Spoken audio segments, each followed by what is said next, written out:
morning, everyone. Another day, another storm. It's really early right now, so it's probably a little grainy, but quite a ways before sunrise, and there's another thunderstorm that is rolling through. And I'm not exactly sure what my plan's gonna be today. I was thinking about heading into the main canyon and sort of checking out the progress of fall color, but I gotta say it was pretty cool being on the higher elevation areas when the storm was rolling through yesterday. So I think I'm just gonna enjoy my tea, enjoy my breakfast, watch the storm roll in, and then when it's light enough, kind of figure out a plan as far as where I'm gonna go and see if I can find some cool like rain-soaked trees to photograph. But definitely want to be avoiding walking down in the washes because yeah, don't want to get caught up in any flash floods. But it's so cool here.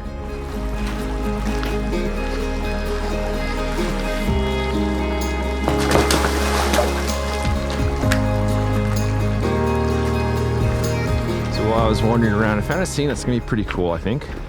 It's actually one I spotted the other day, then I kind of forgot about it, and it's actually pretty close to where I shot the photo yesterday morning.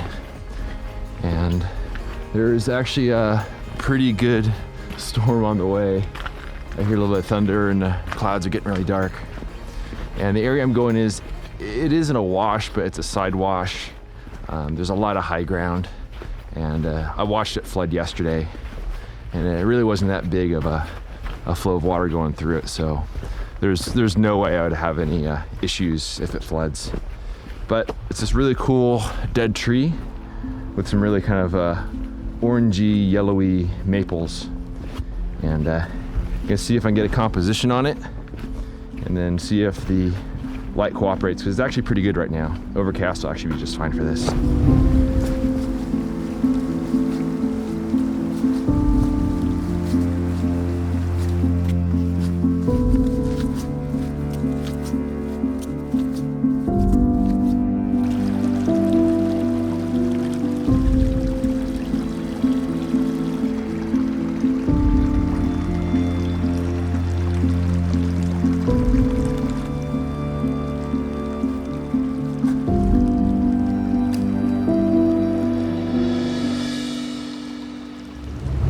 So it's raining pretty decent right now, but I went ahead and set up my camera, and basically I'm working with this really cool dead pine tree right here.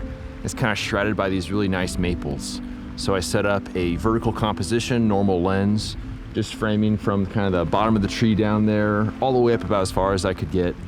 And I was trying to hurry a little bit. Actually, I already took the photo, but I was trying to hurry a little bit because there's a waterfall just kind of around the corner over there. And I hear it going right now, which means that there's a little mini flash flood on the way.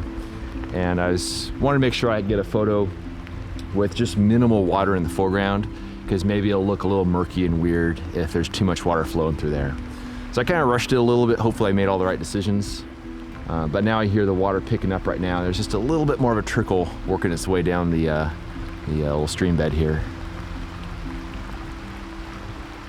But we'll see how it turns out. If it looks even better with a little bit more water, I'll shoot another frame. But I just want to get one before the water comes through, and then maybe one after the water comes through. Also, I should say that this is another good example of, trying to find some sort of like neutral subjects to work with when it comes to this fall color, because the color looks so beautiful in these trees, but you almost have to frame it with something that's kind of neutral, like this dead tree, in order to ground it in reality a little bit more. So hopefully that works out. But I'm gonna see what happens with the water coming downstream here, see if it makes for an even better shot. Otherwise, there's some other stuff down here to shoot as well, but I love the rain.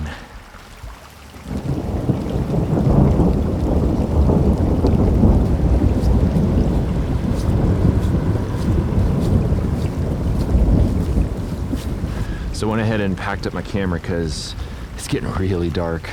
There's something really big on the way, I'll tell you that. There's this cold breeze that swept through, and then, yeah, I mean, it's darker than when I got here this morning. There's also a little bit of thunder, so I figure it's probably a good time to head back to my truck. I did end up running a second exposure with my 240mm lens, which is just a little bit wider. It's equivalent to maybe like a 35mm on a full frame camera. So it gives a little more context to the scene. And it'll be interesting having two different versions of that. Another thing too, if you're ever in Zion and if it's raining, areas like this are as slick as ice. So kind of the darker colored areas, it's like, I think some mosses and also some of the lichens and stuff. When they get wet, they're like ice, so you gotta be really careful where you walk when it's wet here. And usually the lower parts of the washes are a little safer from the slippery standpoint, just because it gets blown away by flash floods, but also you gotta be careful of flash floods, so I find that nice balance between the two. The rain is picked up and I made it back to my truck. I'll say that this would be a good time to have a weather sealed camera, which I don't, but let's hope it keeps working. But then I get things dried off a little bit.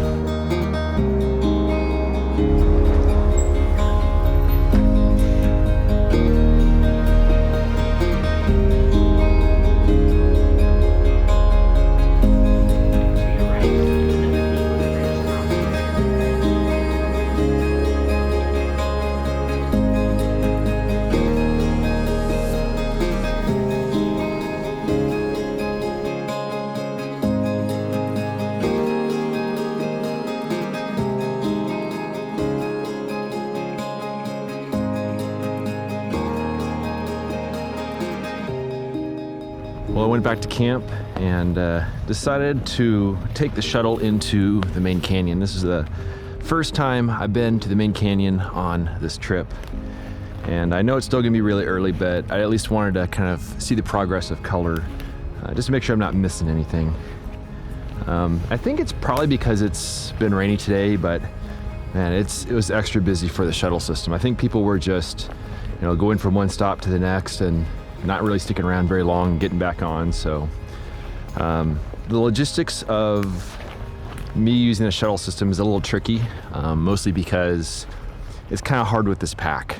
I decided to bring the 8x10 with me just because I didn't know what was going to happen as far as the conditions, and if I don't have it, I know I'd regret not having it. But I ended up taking up 2 seats, and I can't really turn around, because if I try to turn around I swing my pack around, which isn't a good thing. But just to show you kind of how the progress of fall color is going, that scene behind me there, that's when I shot last year about this time, and it's completely green right now. So I say that it's probably about maybe a week's difference or so from where it was last year, because last year was really early. But it's kind of nice wandering around here, just kind of seeing how things are doing. But I got a few other places I got to hit up and kind of see what the condition is in some of my favorite areas. But when you get away from the crowds, it's kind of nice, but still very busy in the main canyon.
So after wandering around the main canyon a little bit more and just kind of getting an overall feeling for the status of fall color, took the shuttle back to my campsite and then drove back to the higher elevation areas because I figure this would be a good opportunity to go and check the game cam.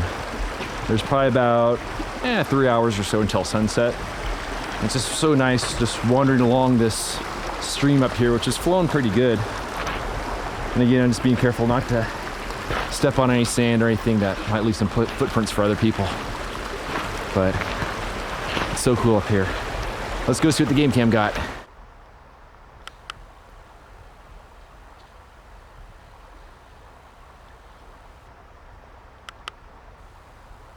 Got a bunny. So I just checked the game cam and there were 3 new clips on there, one of which was a rabbit hopping across the wash at night. The other 2 were triggered during the day. It must have been the wind or something like that because I didn't see anything going through there. And not a single person has gone by here, so it's a pretty good place from that sense. But no mountain lions, but maybe next time. So I'll come back and maybe check it tomorrow or the day after, but it's gonna stay here for a long time because I do think that this is a pretty good place for it. And I'm just keeping my fingers crossed that I get something. But now to keep wandering and see if I can find anything else that looks kind of cool as I get snagged on trees. When producing these videos, I make a point of showing every photo I shoot, even the ones that won't end up in my portfolio. Photography is an endless process of learning. I learn far more from the photos that don't turn out than the ones that do. The photo of the dead pine tree surrounded by the fiery maples made for an eye-catching subject. I'm glad I was able to photograph it with both my 300mm lens and also my 240. The problem is that neither of these photos have a dominant subject. The tree and the maples are competing for attention, and the composition lacks a sense of direction. The overcast light is nice and soft, but it also lacks depth. Perhaps if this scene was lit by reflected light, the pine tree would appear so much more dimensional and it would better stand out from the maples in the background. This might be one of those photos where my perception will change with time, but currently it falls short of what I had hoped. I'd be curious to hear your thoughts in the comments below. The second scene I photographed was a small cascade along the Virgin River. The large rock was still wet from the rain, and I liked how there was a hint of light reflecting off the water in the background. I didn't know what to expect, so I exposed only a single sheet of Velvia, which took on its signature blue cast. Here's what the photo looks like when the blue cast is corrected using the curves tool in Photoshop. It's a decent scene, and I enjoyed the process of capturing this image, but I've taken far better photos of similar subjects in years past. In any case, I enjoyed my time wandering along the river, and I look forward to the opportunities that would present themselves in the days to come. If you enjoyed this ad-free content and want to help me live my dream, a voluntary contribution of just $24 a year helps keep my gas tank full and my film freezer stocked. For more information on how to support me and my work, please visit the donation section of my website at benhorn.com/donate. I also have prints available on my website. You can find a direct link down below in the show notes. Thanks in advance for your support.